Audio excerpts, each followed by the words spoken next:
And There Was Light by Lester Del Rey.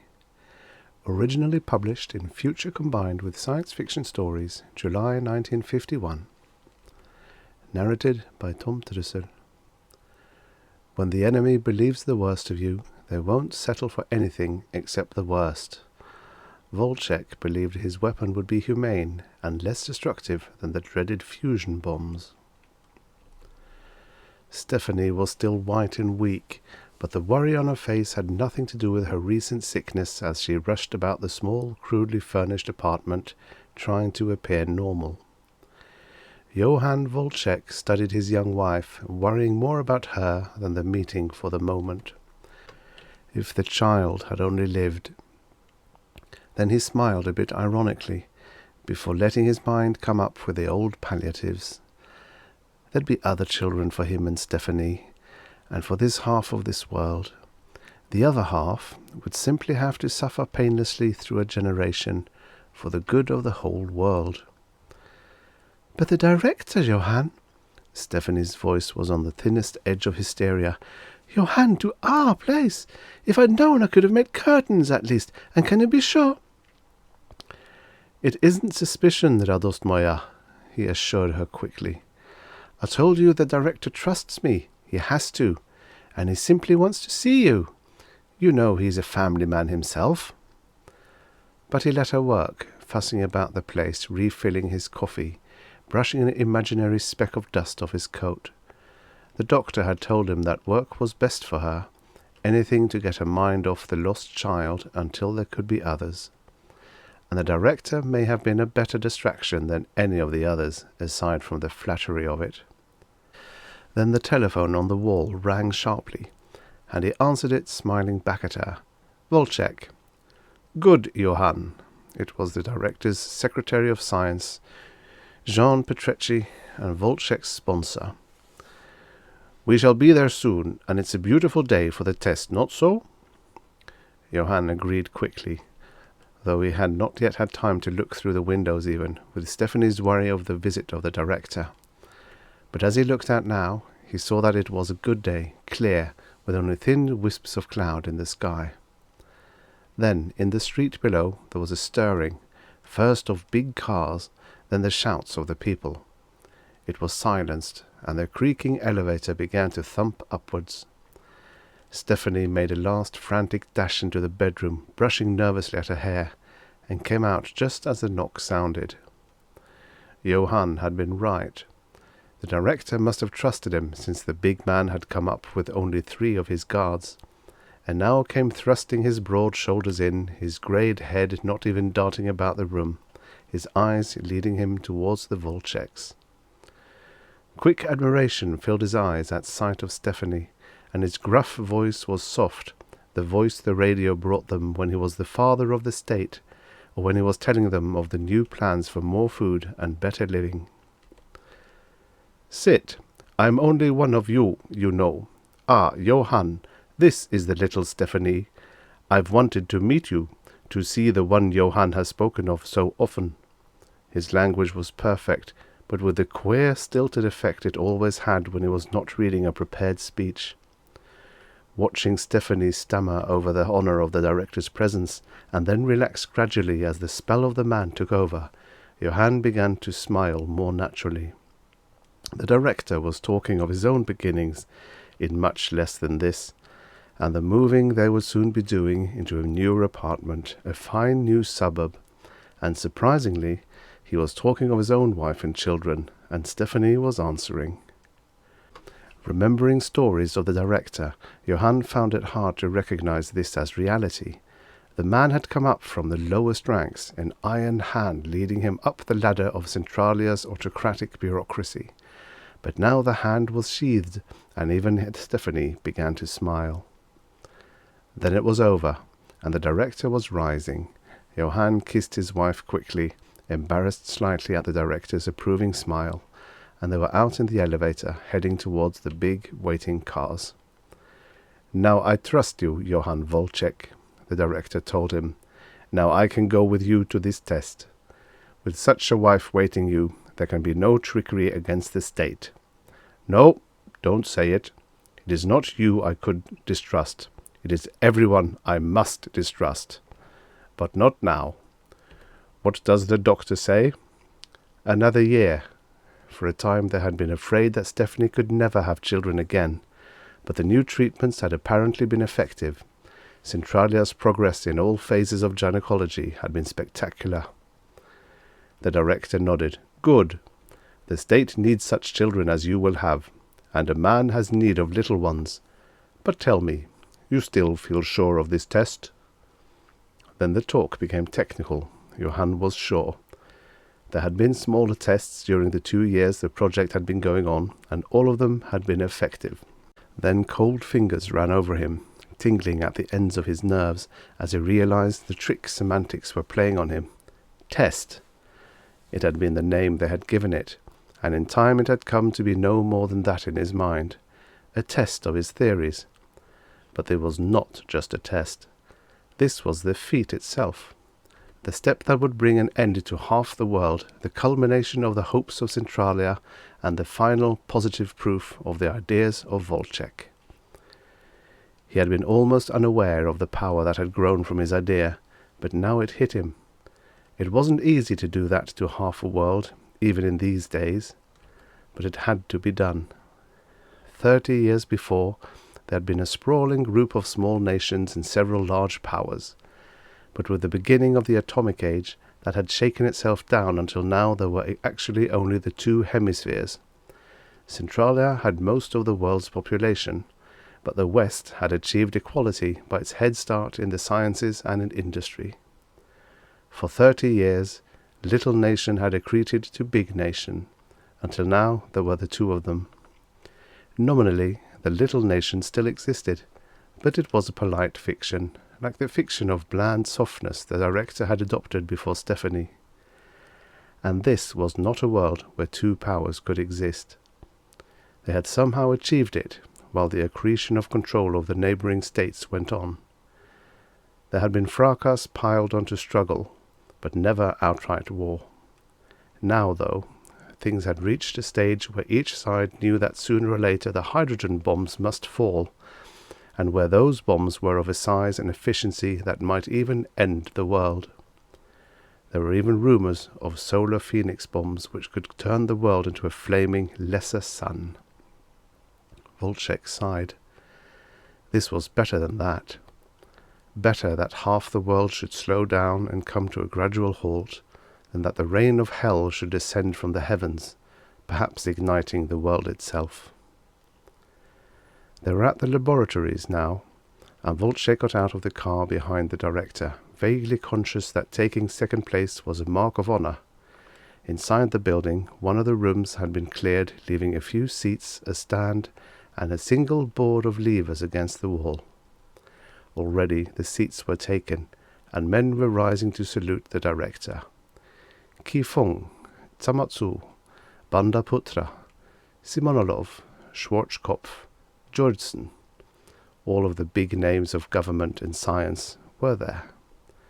Some were scowling intently as they tried to digest the printed formulae on the big blackboard which gave part of the theory behind Volcek's work.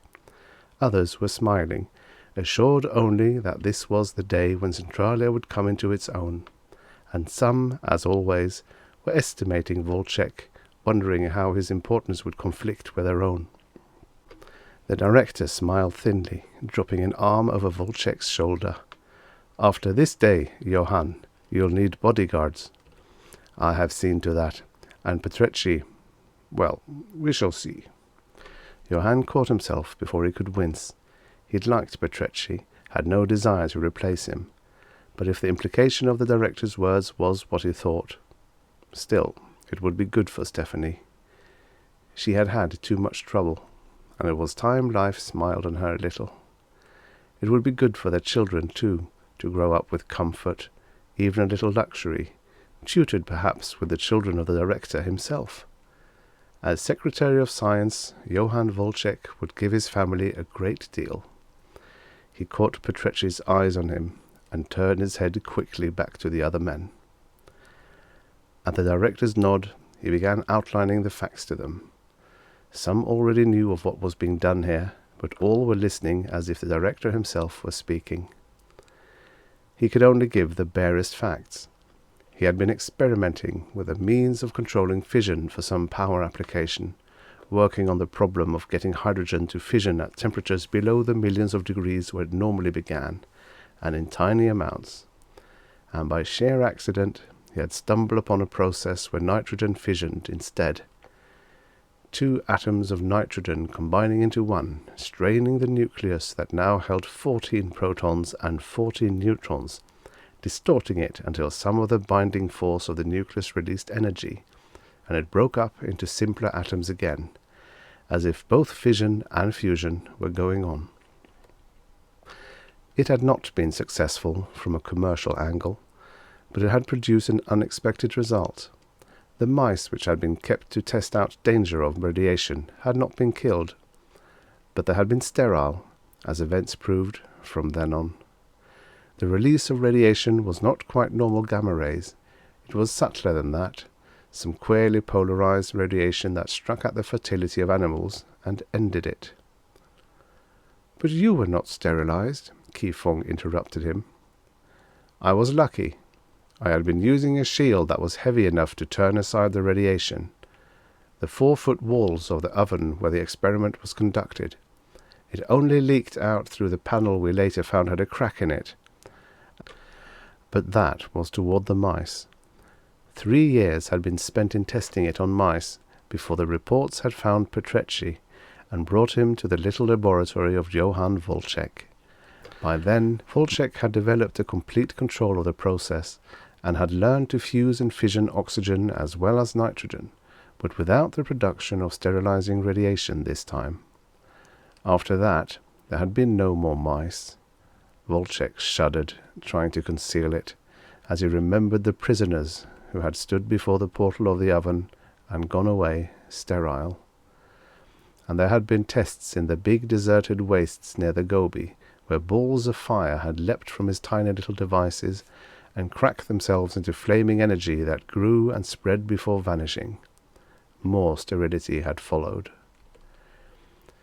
"It requires very little apparatus," Volcek said finally. He pulled a small tube from a drawer near the wall and held it out to them. "This is the source. A small battery, these coils, tubes, this little crucible, nothing more. Once we knew why it started the fusion, it was easy to simplify." And it was simple. A man could carry one of the devices with him in a small bag, and it was meaningless in appearance. It could be built into a radio, as if it were part of the tuning device. It could slip past customs, harmless in its looks, and be spread wherever wanted. And now... The director took over, then, telling them what had already been done. In every city and hamlet, from coast to coast and from polar cap to polar cap, the West was covered with these tiny little devices, each equipped with a little crystal delicately attuned to one hair, so that they would all function at once. There would be no war. Centralia had labored to avoid war in spite of the hatred and lusts of the West. Now they would be even more agreeable, even more meek. They would take the insults. They would not fight. Because, once the nitrogen of the air had done its job, there would be only a generation of patience, while no more children were born to the West. And some day there would be only one power, Centralia. Schwarzkopf asked the question that was bothering the others, though we already knew the answer. "But these balls of fissioning or fusioning nitrogen, when they go off over in the West, they are too much like atomic bombs. Won't the West feel it's attacked and retaliate with their genuine bombs?" "We too shall be attacked." It was Volcek's other process, of course. Simultaneously, there would be released similar bombs all over the territory of Centralia. The heat and power would do a minor amount of damage, of course, but this process produced no sterilizing radiation. Only New Zealand will be free. New Zealand had somehow held out of the two coalitions by its hardest efforts and with the help of its location. It was weakly allied to the West, but too remote. The director smiled again, the tight smile that was reserved for private meetings. "We shall, of course, accuse the West, but within the hour, when word of their trouble comes, we shall ask for a truce to find the culprit. Simple, is it not?" The clock on the wall indicated 5 minutes before 0 hour, and Volcek wiped his hands surreptitiously against his coat. It was simple enough, this use to which they had put his discoveries, and, he told himself again, it was better than any rain of real atomics. The West would not be hurt seriously. It would simply die out slowly, as no more children were born. It was really the most merciful solution to the politics of this world. He could picture some of the panic, of course, when the little tubes did their work. First a tiny spark would form in the tube, with a spitting and hissing. Then it would grow, breaking out of the tube and through walls or anything in its way, growing and rising, spreading erratically horizontally, moving with a strange random motion as it climbed upwards and grew larger and larger. It would reach the size of a normal atomic bomb in a few minutes, and some would be killed by its heat, as some buildings would catch fire from it. But mostly there would be the terror, as the people in the cities saw it spread its visible radiation and heard the familiar crackling thunder of its detonation. The terror would kill some of them in their panic flight, even while the thing itself drifted upwards until it found a layer of air too thin for it to go on, and it came to an automatic end. But they would mostly escape, except for bad cases of sunburn and the result of their own panic. Dry material flamed quickly before its peculiar radiation, but men were not made of dry material, and it was almost harmless. They would simply have no children, and that was better than most of them could expect in a day when each morning marked the beginning of a new fear of hydrogen bombs or worse. 1 more minute. Volcek had expected the director to move to the panel where the big switch would cut on the surprisingly small oscillator that would trigger the little crystals in the tube projectors. But the director was stepping back, motioning him forward. "You, Johann, it is an honor I have reserved for you."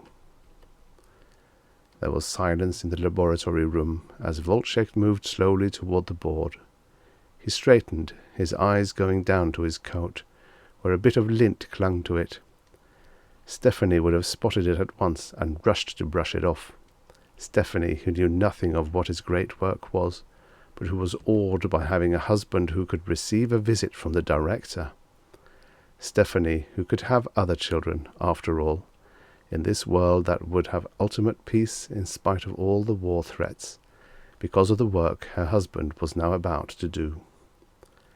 Suddenly, he wondered how many Stephanies there might be in the West. How many women would wait for the children they wanted and never find them?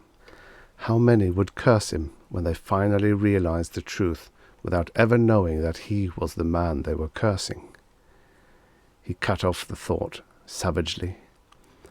There would be others in the long centuries to come who would know his name and would then bless him as their children grew up without the threat of war and extinction.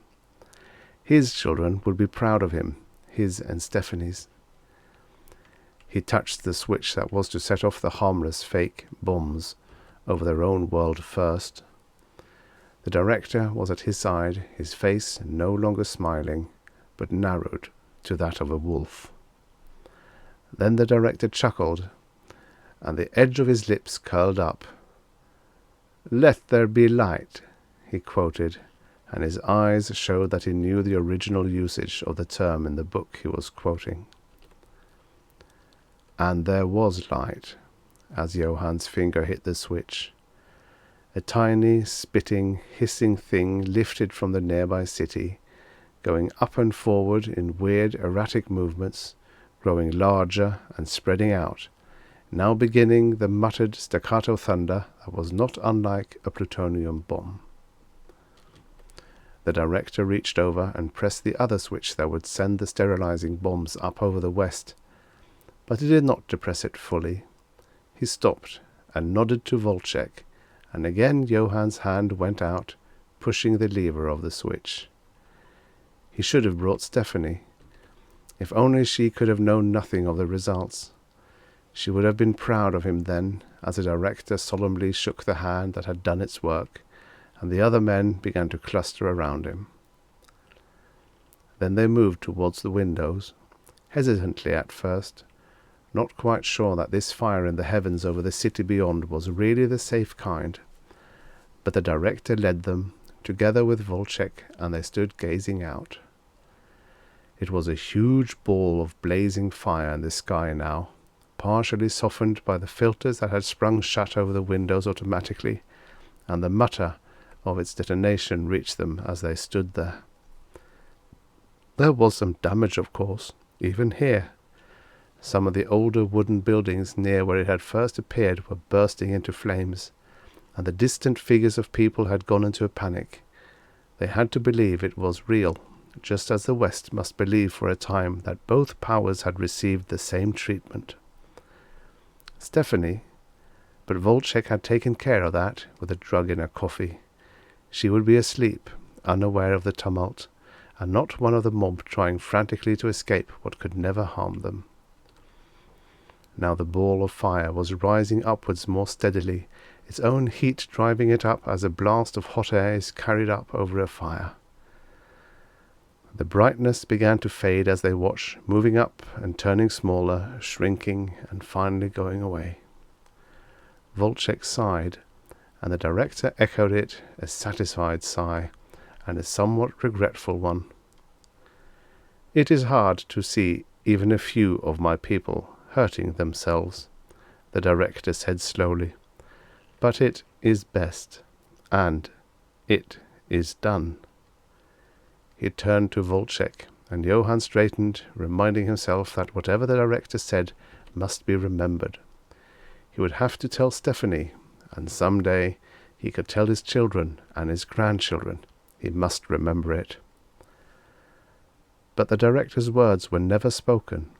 There was a shout from the windows, and they swung back to see another tiny flame leaping up, this time nearer, growing and spitting. There was something wrong with it. The others had grown more slowly. This raged out, savagely, growing more sure of itself as it leapt toward them, then darted sidewise. Volcek turned suddenly to the instruments packed in the drawers. The spectrovisor and the diffractograph came out in his shaking hands, and he slapped them down onto the wooden sill of the window, already beginning to smoke faintly. Then his hand steadied as he adjusted the instruments. One look was enough. This was the nitrogen fusion, not the harmless oxygen reaction. His eyes met the director's, and he nodded, but the nod was unnecessary. The director had already guessed. They moved toward him, a harsh mob sound coming from them, but the director was before them. "No, stop!" The voice that had been trained to command a power greater than men had ever held before stopped them. "No, if the West has scientists too, that is no fault of Johann Volcek. Johann, you did not fail. You will not suffer." Volcek heard him and saw them fall back. He thought again of the lint on his coat and looked down at it. He picked it off while the others drew back, and the director was assuring him that all would be well with him. Stephanie would have no children now. There would be no grandchildren to hear the director's senseless words, telling him he would not suffer. You don't suffer when you've killed a race.